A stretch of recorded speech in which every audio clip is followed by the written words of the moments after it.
최근 손흥민의 동료 로드리고 벤탄쿠르의 발언이 화제가 되고 있습니다. 우루과이 대표팀 소속의 그는 이번 카타르 월드컵 본선에서 한국을 만나며 같은 팀 동료인 손흥민과 맞붙게 되는데요. 미국의 스포츠 전문 채널 ESPN에서 보도된 바에 따르면 벤탄쿠르는 토트넘의 스타 손흥민에 대하여 한국 최고의 선수라 생각하며 자신이 알고 있는 손흥민에 대한 특징들을 평가해 전 세계 축구 팬들이 그의 발언을 주목하고 있는 상황입니다. 자세히 어떤 일이 있었는지 발빠른 뉴스에서 알아보겠습니다. 187cm 장신의 모델 같은 체형과 잘생긴 외모로 인기가 많은 벤탄쿠르. 그는 마른 체형임에도 피지컬이 준수하여 몸싸움에 강하다는 장점이 있습니다. 뿐만 아니라 볼경합에 매우 적극적이고 왕성한 활동량으로 전진 드리블의 강점을 보이는 중앙 미드필더로 수비형 미드필더나 메잘라도 가능한 선수입니다. 이탈리아의 명문 구단 유벤투스 소속이었던 그는 올해 2월 토트넘에 합류했으며 플레이 자체가 아직 썰익은 부분이 보이긴 하지만 중원에서 호이비에르와 함께 굉장히 전투적으로 싸워주고 열정적으로 뛰어주는 태도가 좋아서 이전에 삼선에서 뛰었던 은돔벨레나 로셀소에게 부족했던 부분을 확실하게 채워주고 있어 현재까지는 괜찮은 영입이었다고 평가받고 있습니다.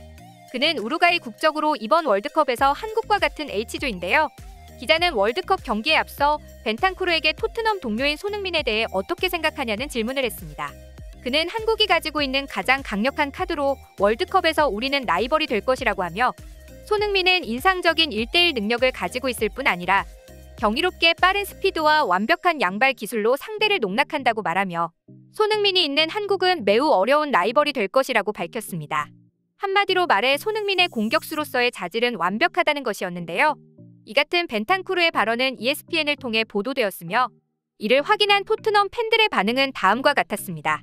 지난 시즌 득점왕을 차지한 소니는 명실상부한 월드클래스다. 콘테의 전술이 그에게 어울리지 않을지라도 한국 에이스 소니는 궁극적으로 어떤 시스템에서 뛰어도 빛나는 선수다. 소니는 새로운 감독, 새로운 전술, 새로운 클럽 어딜 가더라도 완벽히 적응할 수 있는 선수 중 한 명이다. 특별한 재능을 가진 소니가 토트넘에 있다는 것에 감사해야 한다. 소니의 발전은 끝이 없다. 그는 프리미어리그 선수 중 가장 빠른 선수로 최고의 선수에게 필요한 기량을 모두 갖추고 있다. 소니는 환상적이고 놀라운 실력을 가진 그는 우리에게 있어 행운의 선수다. 소니는 어떤 순간에서든 골을 넣을 수 있는 선수로 모든 상황에서 위협적이다. 등의 반응을 보였습니다. 한편으로 최근 스카이 스포츠 소속의 축구 기자 파브리치오 로마노가 그동안 손흥민에게 있었던 빅클럽들의 이적 제의에 대해 보도했습니다. 그는 과거 바르셀로나 소속의 에이전트 출신으로 공신력이 높은 기자로 잘 알려져 있는데요. 로마노는 손흥민이 그동안 토트넘에서 최고의 활약을 펼쳤음에도 손흥민이 어째서 이적 시장에서 조용했던 것인지 그 이유에 대해서 설명했습니다.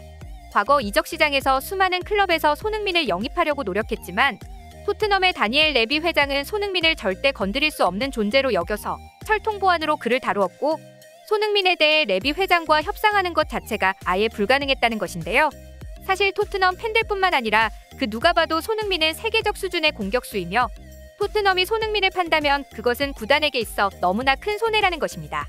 손흥민은 그동안 프리미어리그 239경기에 출전해 96골을 넣고 55개의 빅찬스를 만들었습니다. 따라서 어떤 구단의 감독이든 손흥민을 원하는 것은 당연한 반응이라는 것인데요. 토트넘의 스타 손흥민은 언제나 열심히 훈련에 임하고 웃으며 경기에 뛰면서도 매년 새로운 계약을 맺는 것에 대해 잡음이 없으며 겸손한 선수라 말했습니다. 특히 로마노는 손흥민이 지난 시즌 득점왕을 차지하면서 영국 내 손흥민의 위상이 상당히 올라갔음에도 해리케인의 파트너 손흥민은 여전히 엄청나게 과소평가된 선수라고 말했습니다. 즉, 그의 평가에 따르면 손흥민은 월드클래스급 선수를 넘어선 전 세계적으로 비교해도 손에 꼽을 정도로 위대한 선수라는 것인데요. 실제로 얼마 전 레스터시티 전에서 13분 만에 해트트릭을 달성하면서 자신의 가치를 증명하기 전만 해도 손흥민을 선발 명단에서 내려야 한다는 논란에 시달렸습니다.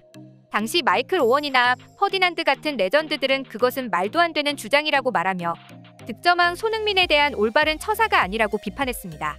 그리고 한국 대표팀에서 손흥민이 차는 족족 성공시키고 있는 프리킥 실력만 보아도 토트넘에서 누가 프리킥을 차야 하는지는 한국 팬들뿐만 아니라 영국 팬들조차도 정확히 알고 있는 상황입니다.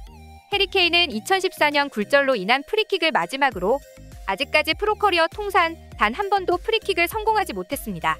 그런데도 손흥민이 아닌 케인이 프리킥 키커로 나서는 것은 잘못되었다는 것인데요. 이러한 까닭에 로마노가 아직도 손흥민은 엄청나게 저평가된 선수라고 말하고 있는 것은 이상한 일이 아닌 것 같습니다. 그리고 잉글랜드 대표팀은 현재 네이션스리그에서 2무 3패라는 처참한 성적으로 기어코 강등까지 당하고 말았는데요. 이 같은 참사의 잉글랜드 주장이자 간판 공격수 케인의 경기력이 비판받고 있습니다. 케인은 전체적으로 답답한 경기력으로 부진한 모습을 보이고 있어 오죽했으면 현지 팬들에게서 잉글랜드에는 손흥민이 필요하다는 말까지 나올 정도였습니다. 심지어 손흥민 없이는 할 줄 아는 게 없다는 네티즌들의 조롱까지 들어야 했는데요. 이쯤 되면 토트넘의 진정한 에이스는 손흥민이란 사실은 누구나 알 수 있는 것 같습니다. 그리고 토트넘은 에이스에 대한 제대로 된 대우를 했으면 좋겠습니다. 오늘 준비한 영상은 여기까지며 시청해주셔서 감사합니다.